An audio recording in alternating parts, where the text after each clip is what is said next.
Take a look at your dinner table tonight, vibrant, abundant, and convenient. But now let's embark on a journey of deprivation. Strip away the refrigerator, the supermarket, and the global spice routes. Suddenly, the excess vanishes. We are better fed than any generation in history, yet why do we feel lonelier and poorer in meaning than those who shared a simple scrap of dark barley bread 2,000 years ago? Could it be that in our state of plenty, we have lost the most sacred code of human connection? To understand the heart of this ancient world, we must first look at the soil. To understand the people, we must understand the map of the land they walked, Judea and Galilee. Forget the lush green images of modern landscapes or the manicured parks we see today. 2,000 years ago, this was a land of staggering extremes. It was a landscape of sharp limestone hills, deep, sun-baked valleys, and dusty roads that stretched between small, isolated villages. Life here was not a matter of convenience. It was a constant, calculated negotiation with nature. In this region, nature was not a silent backdrop. It was the master of daily life. Unlike the great civilizations of Egypt or Mesopotamia, which relied on the steady, predictable flooding of massive rivers like the Nile or the Euphrates, the people of the biblical world had no such safety net. There were no massive irrigation systems to keep the fields green year-round. They were entirely dependent on the sky. They lived by the rhythm of the former rain and the latter rain. If the clouds didn't break in the autumn to soften the parched earth for plowing, the year was lost. If the spring rains didn't come to swell the grain before the harvest, the granaries remained empty. This radical uncertainty shaped the very soul of the culture. It forced the people to become ingenious, to learn how to coax life out of rocky, stubborn ground. They didn't just grow food, they wrestled it from the earth, calorie by calorie. This was an economy built not on coins but on survival. While the Roman occupiers in the cities dealt in gold and silver denarii, the common people in the villages dealt in the tangible. Wealth was something you could hold, something you could smell, something you could eat. It was a jar of pressed oil, a measure of winnowed grain, a pair of young doves. To the ancient Judean or Galilean, an olive tree was more than a plant. It was a long-term investment, a legacy planted for a grandson who wouldn't see its full yield for decades. A stone terrace built on a steep hillside was not just agriculture, it was a fortress against the erosion of their very existence. Every well dug into the bedrock was a lifeline. In this world, you didn't go to work, you labored to sustain the fragile thread of life that connected your family to the land. Because of this intense daily intimacy with the earth, food became far more than just nutrition. It became a vocabulary. It was the primary way people understood their relationship with the world and with the divine. In the modern world, we use words to explain our faith. In the biblical world, they used their plates. Food was the language of God. It was how he spoke to his people and how they responded to him. When the prophets spoke of a land flowing with milk and honey, they weren't just using a poetic metaphor for a nice place to live. They were describing a state of ultimate peace, fertility, and divine favor. Conversely, when the text spoke of withering vines or blighted grain, it was describing a spiritual and social crisis. A bountiful harvest was not seen as a result of good fertilizers or superior technology. It was a conversation of gratitude, a sign that the covenant was intact. A lean year, a season of locusts, or a prolonged drought was a desperate plea for mercy. Every meal, no matter how simple, it was an act of faith. It was a recognition that life was a gift held in a delicate balance of sun, wind, and rain. Look at the geography of Galilee. To the north, the hills are steeper and the air is slightly cooler. This was the land of the olive grove and the vineyard. Then look toward the Jordan Valley, hot, humid, a strip of green cutting through the harsh desert. Each of these microclimates produced its own specific words in this divine language. The salty, the dried fish from the Sea of Galilee, the thick, sweet date syrup from Jericho, the heavy, dark grains from the plains of Jezreel. Why does this map matter to us today? Because when we lose the map of where our food comes from, we lose the map of our own meaning. We see a supermarket shelf, they saw a miracle. We see a commodity, they saw a covenant. To walk through the biblical world is to realize that every bite has a history, and every ingredient tells a story of human endurance and divine provision. And as we begin to decode this map, we find that the most important landmarks aren't found in palaces or temples. They are found on the simple tables of the poor. To understand the message, we must look at the three pillars that held this entire world together. Three elements that were so essential, so foundational, that without them, the language of the Bible falls silent. It begins with the most basic, in the most labor-intensive, and the most sacred element of all. An element that defined who was rich, who was poor, and who would survive the winter. It begins with bread. In the pitch black of the early morning, long before the first rays of the sun touch the limestone hills of Galilee, a specific sound begins to echo through the village. It is a rhythmic, heavy scraping, the sound of stone grinding against stone. To us, it might sound like a chore. To them, it was the heartbeat of the home. If this sound was missing, it meant the house was in mourning, or the village was facing desolation. When the grinding stopped, life itself seemed to stop. Inside the small, dim houses, a woman is already at work. She is kneeling on the floor before the handmill. These were two circular stones, heavy and rough. She pours a handful of grain into the hole in the center of the top stone and begins to rotate it forcefully, round and round. It is a slow, grueling process. To produce enough flour for a single family, she must do this for at least an hour, every single day. Her shoulders ache, her palms are calloused. There is no such thing as freshly sliced bread in this world. There is only the bread you have labored for since dawn. But the grain she chooses tells the story of her family's status. Not all bread was equal. If she is grinding wheat, she is preparing the bread of the wealthy. Wheat was prized because it produced a lighter, softer flour. It was the food of the elite, the bread used for sacred offerings in the temple. However, for the vast majority of people, the reality was barley. Barley was a tough, resilient crop that could grow in poor soil. It was cheap. It was the food of the peasant, the laborer, and the poor. It produced a bread that was dark, heavy, and slightly bitter. When the gospel tells us that a young boy offered 5 loaves to feed 5,000 people, it makes sure to mention they were barley loaves. It was the humble food of the masses. Once the flour is ready, the process moves to the oven, or the tabun.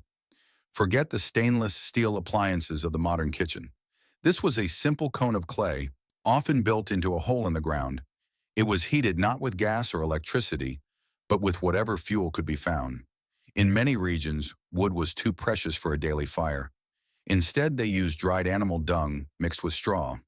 It was the cooking gas of the ancient world. The dough, into a heavy mixture of flour, water, and a pinch of salt, was slapped directly against the hot inner walls of the clay. In minutes, the flat, rustic disc was ready. It was smoky, crispy on the outside, and dense on the inside. However, there is a detail about this bread that our modern senses would find difficult to accept. Let me tell you about the real flavor of that loaf. It wasn't just the smell of smoke or the earthiness of the grain. It had the taste of sand. As those millstones turned, year after year, they slowly wore down. Tiny microscopic fragments of volcanic rock and limestone crumbled into the flour. When a Galilean bit into their bread, they felt the literal grit of the mountain between their teeth. Archaeological excavations have found the remains of young adults whose teeth were worn down to the gums by the age of 20. It was the physical price of staying alive. And then there were the flies. In a world without screens, without sealed packaging, and without sanitized surfaces, insects were a constant presence. They hovered over the fuel, they landed on the dough, they swarmed in the heat of the courtyard. To our modern eyes, this might seem nauseating. But stop for a moment. This imperfection, the dust, the grit, the flies, is exactly what gave their gratitude its depth. When they raised a piece of bread and gave thanks, they weren't thanking God for a sterile, laboratory-clean product. They were thanking Him for the miracle of sustenance amidst the harsh, unyielding reality of the desert. They accepted the grit in their teeth because it meant they had avoided starvation for another day. The bread wasn't perfect, but it was sacred because it was the result of hours of physical sacrifice. Bread wasn't a side dish, It was the meal. Everything else, the herbs, the olives, the salt, was only there to help the bread go down. But bread was only the foundation. To turn this dry, a heavy disk into something that could truly sustain a civilization, they needed a second pillar, a substance so vital that it served as food, medicine, and light all at once. To understand the life of the biblical world, we must look at the liquid wealth of the hills.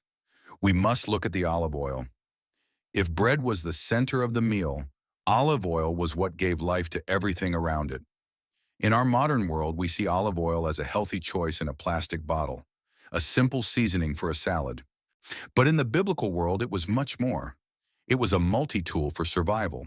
It was food, yes, but it was also medicine, fuel, cosmetics, and a sacred symbol of power.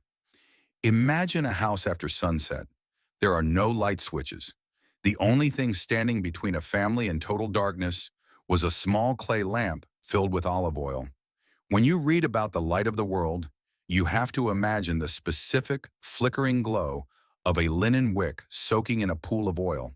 Without oil, if the night was a void. In the heat of the Judean wilderness, the sun is a relentless enemy. It cracks the skin and burns the face.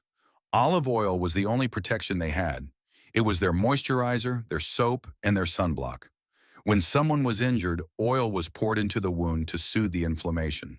It was so essential that it became a form of currency. You didn't just eat olive oil, you traded it for grain, for cloth, or for the very stone used to build your house.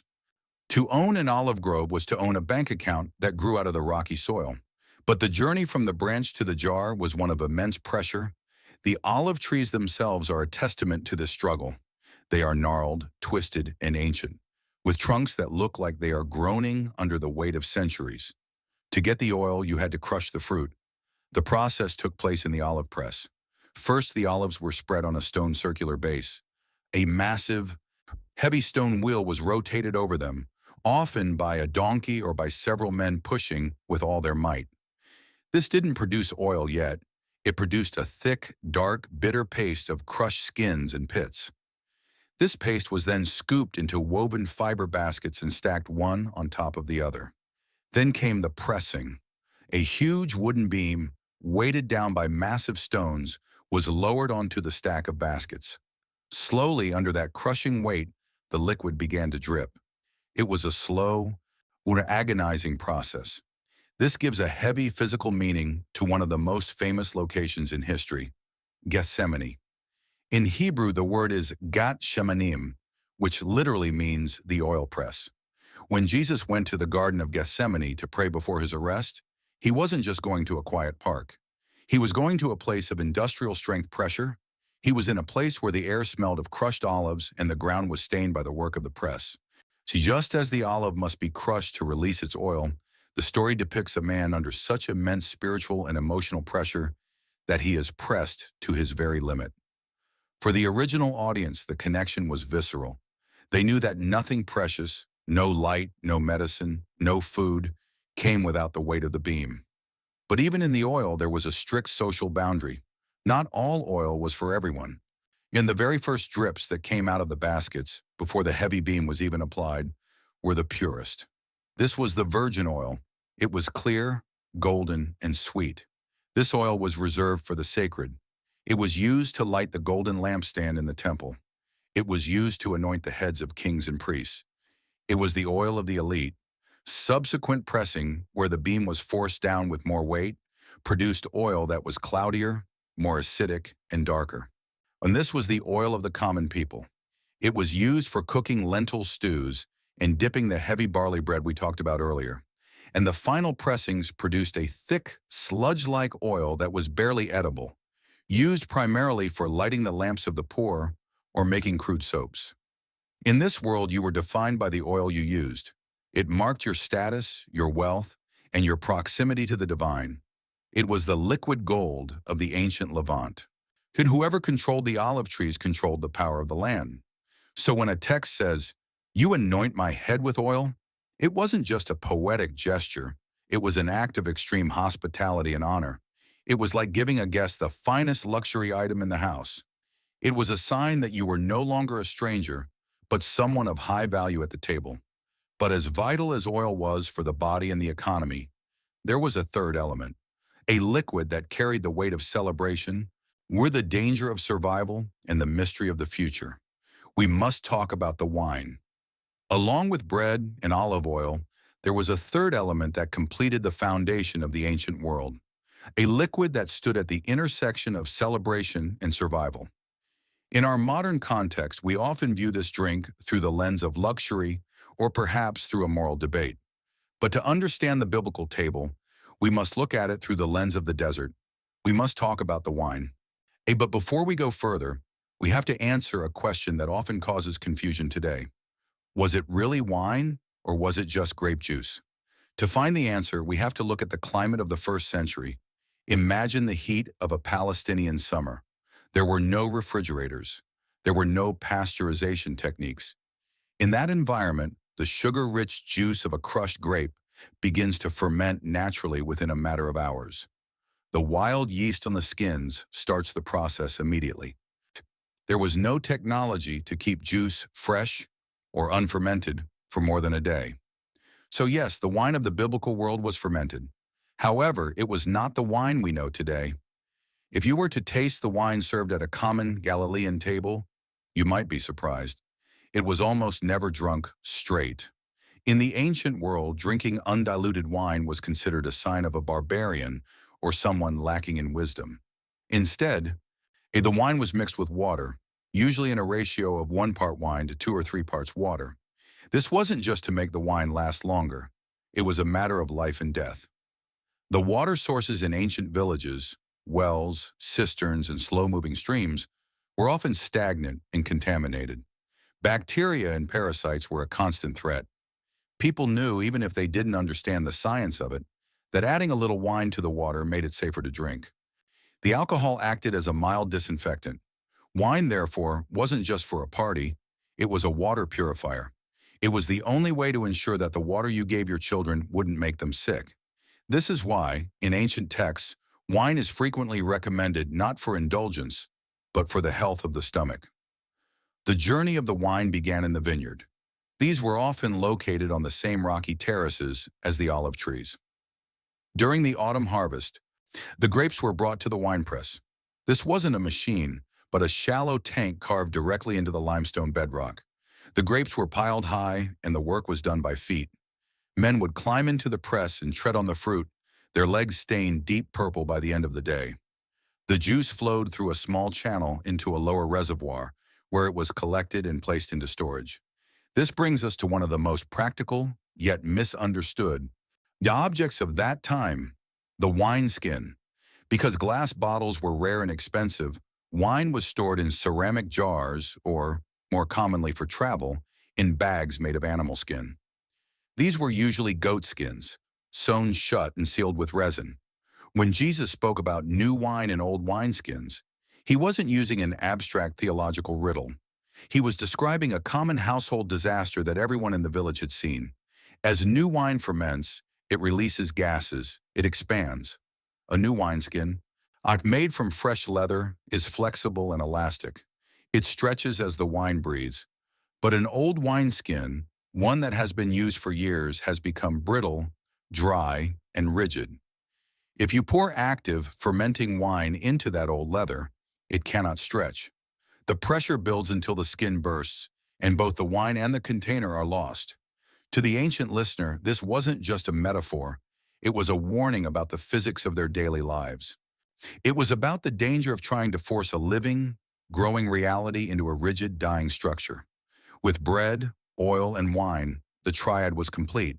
These 3 pillars, the grain for strength, the oil for light, and the wine for health, formed the trinity of ancient nutrition. If a family had these 3, they had a future. If they lacked one, they were in crisis. But while these ingredients provided the calories for the body, there was another filter that dictated how they were used.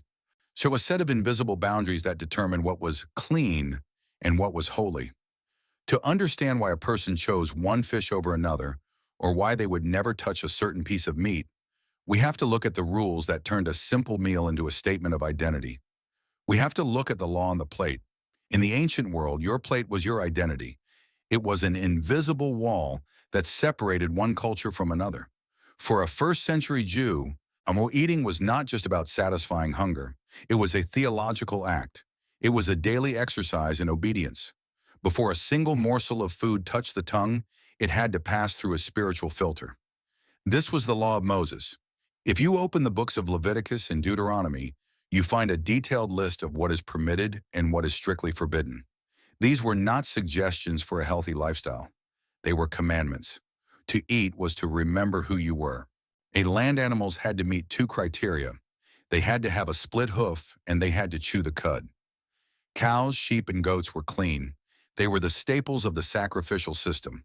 But the pig, even though it had a split hoof, did not chew the cud. It was forbidden. The camel chewed the cud, but lacked the split hoof. Forbidden. In the water, the rules were just as sharp. Only creatures with both fins and scales were allowed. This meant the common fish of the Sea of Galilee were staples. But shellfish, eels, and catfish were off limits. Among the birds, the law excluded the predators and the scavengers, the eagles, the vultures, and the ravens. For centuries, scholars have debated the logic behind these choices. Some saw it as purely symbolic. Others saw it as a test of faith. But if we pull back the theological curtain for a moment, we find something startling. We find a medical survival guide disguised as a religious ritual. Consider the climate of the Near East, the relentless, a baking heat. In a world without refrigeration, where water was often scarce and wood for cooking fires was a luxury, some foods were a death sentence. Take the pig, for example. We now know that undercooked pork in that environment was a breeding ground for trichinosis. These were parasites that could survive the low heat of a simple brush fire.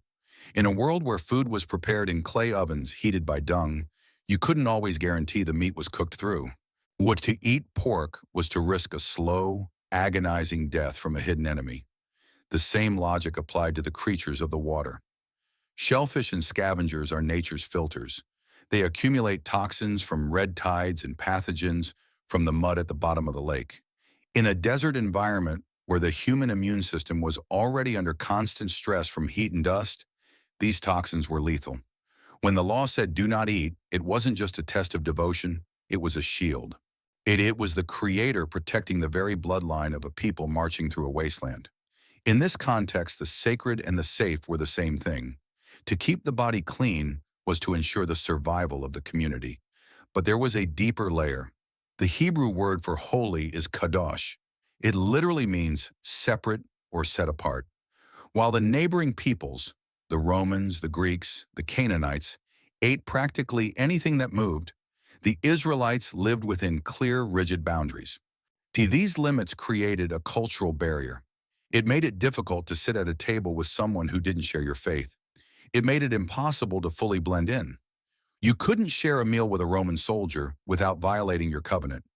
Every time a man sat down to eat, every time a woman prepared a meal, they were reminded of their mission. You are not like the others. You belong to another kingdom. You are separate even in what you put in your mouth.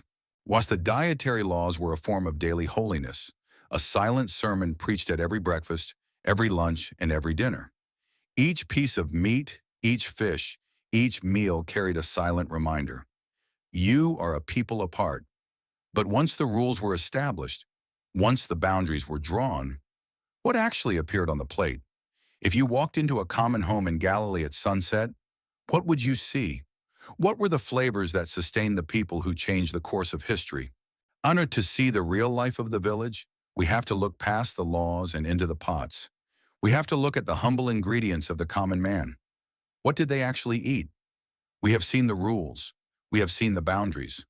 But when the day ended and the sun dipped below the horizon, what was actually inside the clay pots? If you were to sit at a common table in a village like Nazareth or Capernaum, the menu would be simple, seasonal, and deeply rooted in the earth. It was a cuisine born from necessity, yet layered with flavor. It begins with the pulse. For the vast majority of people, the primary source of protein wasn't meat, it was legumes. Lentils were the backbone of the biblical diet. We see them appearing as far back as the book of Genesis in the story of Esau. This wasn't a thin, watery soup. It was a thick, reddish stew simmered slowly with onions and olive oil until the lentils broke down into a dense, hearty paste. Along with lentils, there were chickpeas and broad beans. These were often mashed and seasoned with herbs, creating preparations that are still found in Middle Eastern markets today. But where did the flavor come from? In a world without global spice routes, the people relied on what grew in their backyards and on the surrounding hillsides. Onions, garlic, and leeks were the essential aromatics. These weren't just ingredients, they were symbols of comfort. When the Israelites were wandering in the desert, they didn't cry out for gold. They cried out for the cucumbers, the melons, the leeks, the onions, and the garlic they had left behind in Egypt. These roots provided a sharp, pungent base for every meal. Fresh herbs were the secret to making simple grains and beans vibrant. Mint, dill, cumin, coriander, wild mustard, and thyme grew among the rocks and paths. Biblical cuisine was not sophisticated in its technique, but it was aromatic. If you approached a village at dusk, or the air would be thick with the smell of onions sautéing in olive oil, mingled with the earthy scent of toasted cumin and coriander. But what about meat? Did the people eat meat every day? In our modern world, meat is a routine, part of lunch, dinner, and even breakfast. In the biblical world, meat was a rare and precious luxury. It was an event. For a common family, an animal was living wealth. A sheep produced wool for clothing and milk for cheese and yogurt. And to slaughter that animal was a massive economic decision.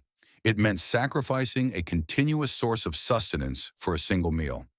Therefore, meat was reserved for the most significant moments: weddings, religious festivals, or the arrival of an important guest. The lamb was the quintessential feast animal. During Passover, the smell of roasting meat would fill the entire city of Jerusalem. It was roasted over an open fire, seasoned with bitter herbs, and shared among the entire family. And for the average person, meat was something they might taste only a few times a year. On an ordinary Tuesday, the plate remained green and brown, filled with grains and vegetables. For those living near the Sea of Galilee, fish was the exception. It was the common man's protein. It was prepared simply, roasted over embers, and seasoned with a bit of salt and wild herbs. It is no coincidence that the first disciples were fishermen. They provided the one consistent source of animal protein for the local population. But how did they satisfy the natural craving for something sweet? There was no refined sugar, no industrial confectionery. Instead, the sweetness came from the trees. Figs were the most common fruit, eaten fresh in the summer and dried into flat cakes for the winter. Pomegranates with their deep red seeds were symbols of fertility and abundance. Grapes were eaten as raisins or boiled down into a thick, dark syrup. And then there was the honey. When the Bible describes a land flowing with milk and honey, it is rarely talking about the work of bees. In the ancient Near East, honey usually referred to date syrup. Dates were harvested, boiled in water, and reduced until they became an intensely sweet, dark liquid. This syrup was used to sweeten bread, soak fruits, and provide a burst of energy for laborers and travelers. Every ingredient on this menu was a reflection of the season. There was no year-round variety. You ate what the earth gave you at that exact moment.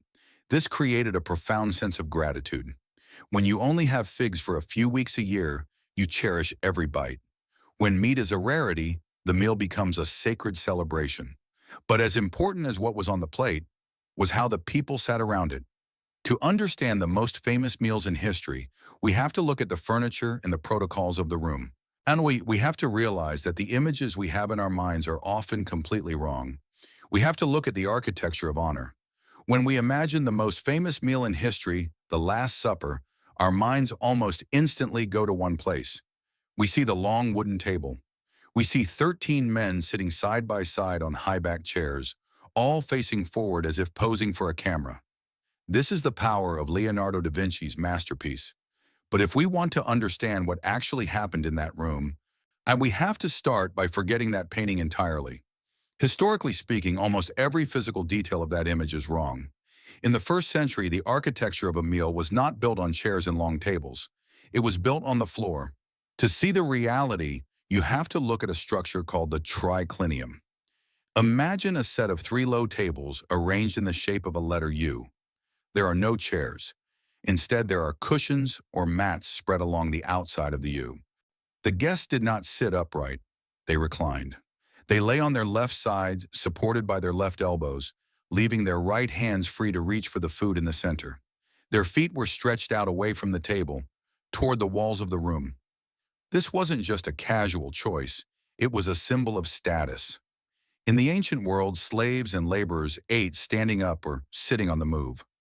Only free men, people of leisure and honor, had the right to recline at a banquet. But this U-shaped table was more than a piece of furniture. It was a map of honor. Every spot on those cushions had a specific rank, and everyone in that room knew exactly where they stood. The host did not sit at the head of a long table. He sat at the second place on the left side of the U. The position of highest honor was not across from him, but immediately to his right. The second highest honor was to his left. As you move further down the arms of the U, and the status of the guest decreased, the person at the very end of the right arm held the lowest place in the room. This was the spot reserved for the person with the least influence, or the person whose job it was to serve the others. This physical arrangement changes how we read the story. When the Gospel of John describes the beloved disciple leaning back against Jesus' chest, it sounds like an awkward or abstract image to our modern ears. But in a triclinium, it makes perfect sense.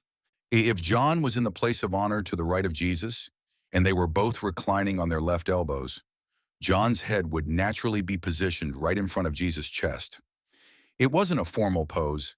It was a position of extreme physical intimacy and trust. Understanding this architecture of honor also reveals the true shock of what happened before the meal began. Because the guests' feet were stretched out toward the perimeter of the room, they were easily accessible. In a wealthy home, a slave would stand at the edge of the triclinium and wash the dust of the road from the guests' feet as they lay down. It was the lowest, most humiliating task in the household. Now look at the scene again. There is no slave in the room. There is a dispute among the disciples about who is the greatest, who deserves the highest cushion, and then the host, the man in the center of the U, the one who should be served by everyone else, gets up. He wraps a towel around his waist. He moves to the very end of the table, to the feet of the men who are reclining as free men, and he begins to do the work of the lowest slave. He wasn't just being nice. He was dismantling the entire power structure of the room. He was taking the map of honor and turning it upside down. By washing their feet, he was declaring that in his kingdom, the architecture of the table is not about who sits at the right hand of power, but about who is willing to move to the lowest place to serve. And this challenges the very way we view our own tables today. In our world, we still compete for the VIP seats, for the head of the boardroom, for the spots that indicate our importance. We use our positions to separate ourselves from those we deem lower. But the ancient table of the first century reminds us that the most sacred spot is not the one with the most cushions. It is the one with the basin and the towel.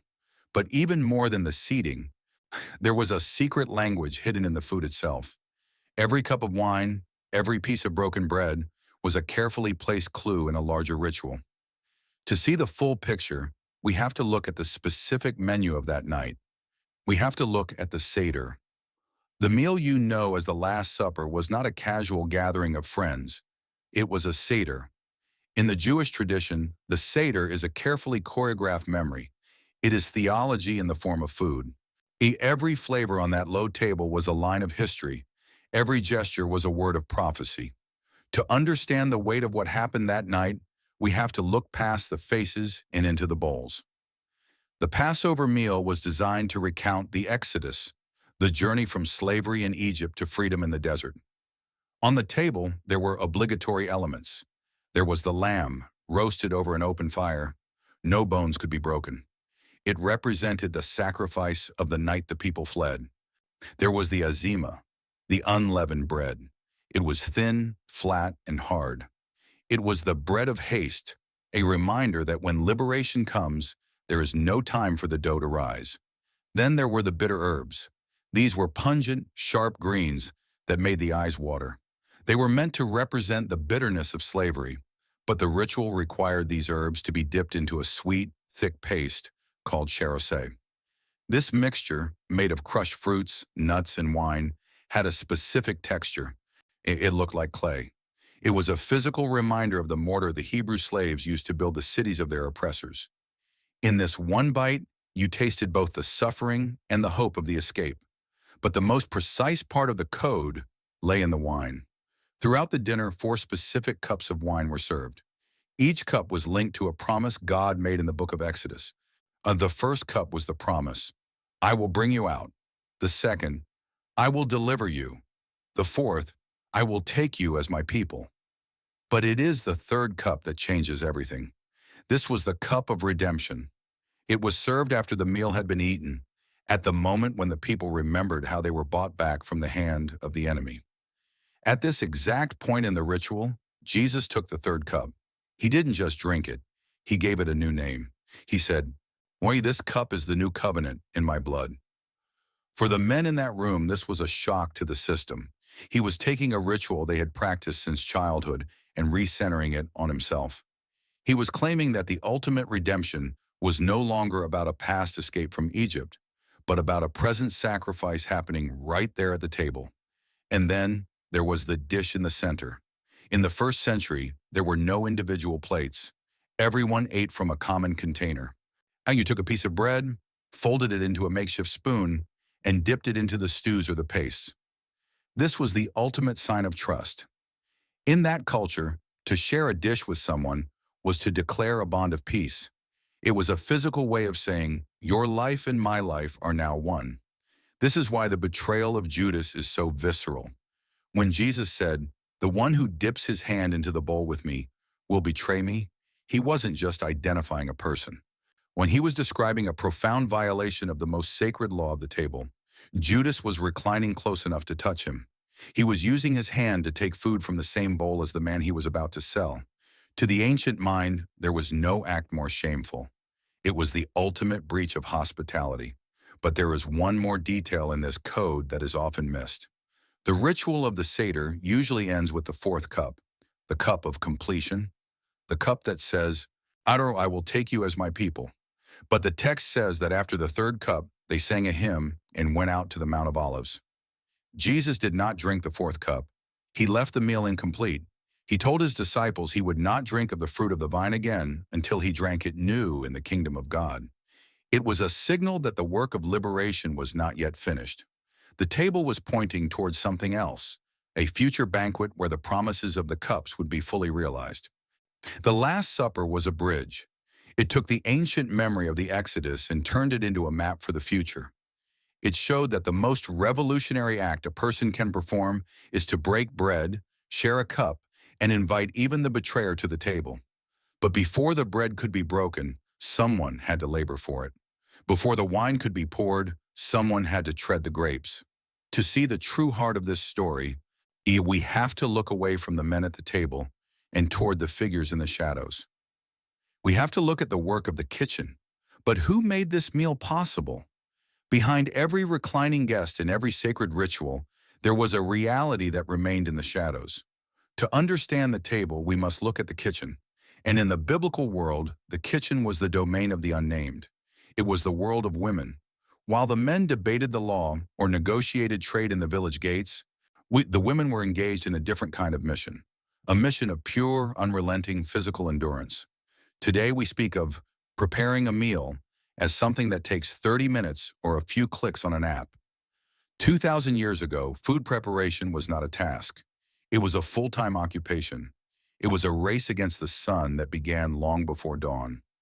Archaeological studies of village life in first-century Palestine tell a startling story. When an average woman spent between 4 and 5 hours every single day just processing food.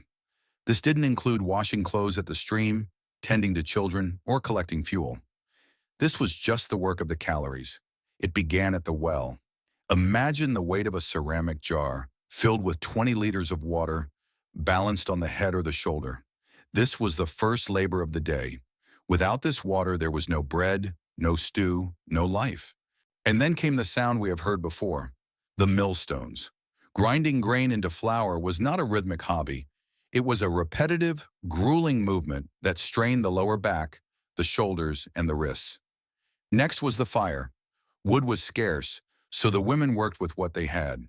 They took animal dung, mixed it with straw, and kneaded it into flat cakes to dry in the sun.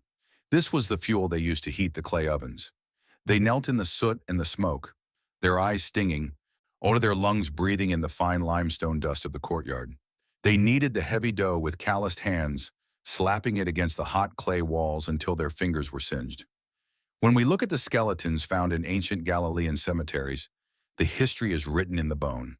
We see significant wear and tear on the right shoulders and the knees of the female remains. We see the marks of repetitive stress in the elbows. These were not injuries from war or sudden trauma. These were the scars of the kitchen. Every loaf of bread on that table was paid for with the cartilage of a mother, a daughter, or a grandmother. This gives a new weight to the words of the Proverbs, which speak of the woman who rises while it is still night to provide food for her household. This wasn't a romanticized ideal of a perfect housewife. It was a description of a survival expert. In this world, the woman was the gatekeeper of life. If she stopped grinding, the family stopped eating. If she failed to find fuel, the house went cold. But why does this matter for the message of the table? Because in the biblical world, labor was never just labor. It was an act of intercession. Every hour spent at the millstone, every drop of sweat in front of the clay oven, was a physical prayer for the survival of the next generation. The bread they produced was not just a product, it was a sacrifice. It was their very life, transformed into sustenance for others. In our modern world, we have automated the kitchen. We have erased the sweat and the struggle from our meals. We have saved the time, but perhaps we have lost the awareness of the cost. We see the bread, but we no longer see the hands. We see the meal, but we don't feel the prayer of the one who made it. To sit at an ancient table was to be a recipient of this invisible sacrifice. Every guest reclining on the cushions was supported by the strength of the women in the courtyard. Every blessing said over the wine was possible because someone had spent the day in the heat of the press. When we understand this, the scene of the table changes. It is no longer just a place of consumption. It is a place of profound debt. It is a reminder that we are all sustained by the hidden labor of others. The sacredness of the meal does not begin with the blessing. It begins in the shadows of the kitchen, in the quiet, in the exhausting work of those whose names were never recorded in the history books, but whose strength built the very foundations of civilization. But the table was more than just a place where work was consumed. It was a place where the social order was either reinforced or radically challenged. It was a place where the boundaries of the world met the grace of the host. To see the final evolution of this story, we must look at who was invited. We must look at how the table became a doorway. When in the ancient world the table was a wall, it was a fortress of social and religious boundaries. As we have seen, the laws of what you could eat were designed to keep people apart. If you were clean, you stayed inside the circle. If you were unclean, you remained on the outside. To sit and eat with someone was the most significant social endorsement possible. It was a physical way of saying, your life and my life are the same. But then, we see a radical departure from this tradition. Next, we see a table that stops being a barrier and starts becoming a doorway. Look at the people who were invited to recline on the cushions of this new kingdom. They were the very people the system was designed to exclude. Tax collectors, men seen as traitors who collaborated with the Roman occupiers. Sinners, a broad term for those who, for 1,000 reasons, could not keep the complex purity laws of the day. Foreigners, the diseased, and the forgotten. In the eyes of the religious elite, this was not just a social mistake, it was a scandal. They whispered in the corners of the courtyards, he receives sinners and eats with them. To them, the table was a filter. It was meant to keep the holy separate from the profane. They believed that if a holy man sat with an unclean person, the holy man became defiled. But Jesus reversed the logic. He believed that when he sat at the table, his holiness was more contagious than their uncleanness.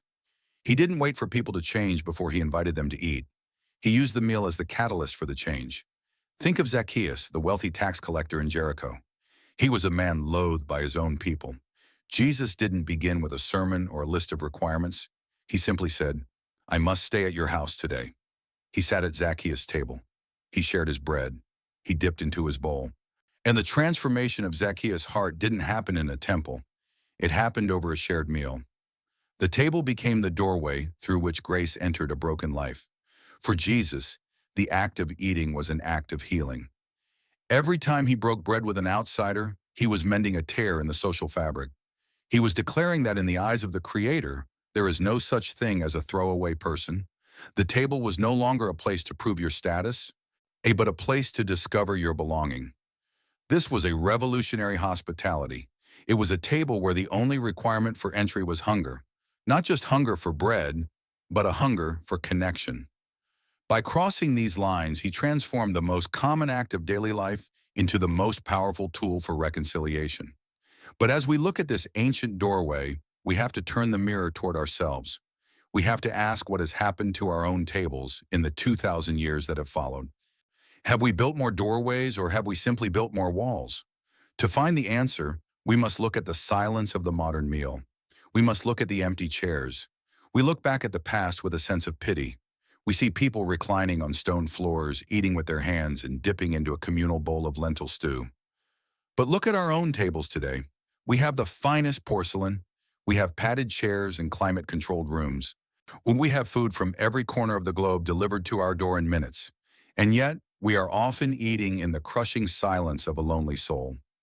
In the world of the first century, eating alone was a sign of mourning, illness, or total social exclusion. To eat was to belong. To break a loaf of bread was to give away half of your survival. To dip into the same dish was to declare, "My blood and your blood are one." But today we have automated the meal. We have the calories, but we have lost the connection. We eat in front of glowing screens, our eyes fixed on a digital world, while the person sitting across from us remains a stranger. We have larger tables, but fewer encounters. We have more options, but less gratitude. Perhaps this is the greatest difference between us and them. They had less variety, but more meaning. They had fewer ingredients, but more presence. They didn't have the science of nutrition, but they had the spiritual awareness of the act itself. To them, the table was not a piece of furniture, it was a sanctuary. It was not just consumption, it was communion. Breaking a piece of dark barley bread was an opportunity to look at another person and without a single word say, "I share what I have with you." The Bible begins with a forbidden fruit in a garden and ends with a wedding banquet at the end of time. In between, almost every major story happens around a table. It is where Abraham received angels. It is where Israel celebrated the Exodus. It is where Jesus transformed tax collectors and sinners. The table was the place of encounter. So the next time you sit down to eat, whether it is today or tomorrow, pause. Put down the phone. Look at the plate.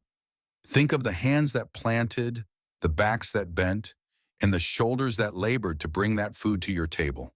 Try to see the meal for what it has always been in the sacred text. Not just a way to fill a stomach, but a way to open a heart. Because breaking bread with another human being remains one of the oldest, simplest, and most revolutionary acts we can still perform. The sacred is not found in the extraordinary. It is found in the common. It is found in the daily bread.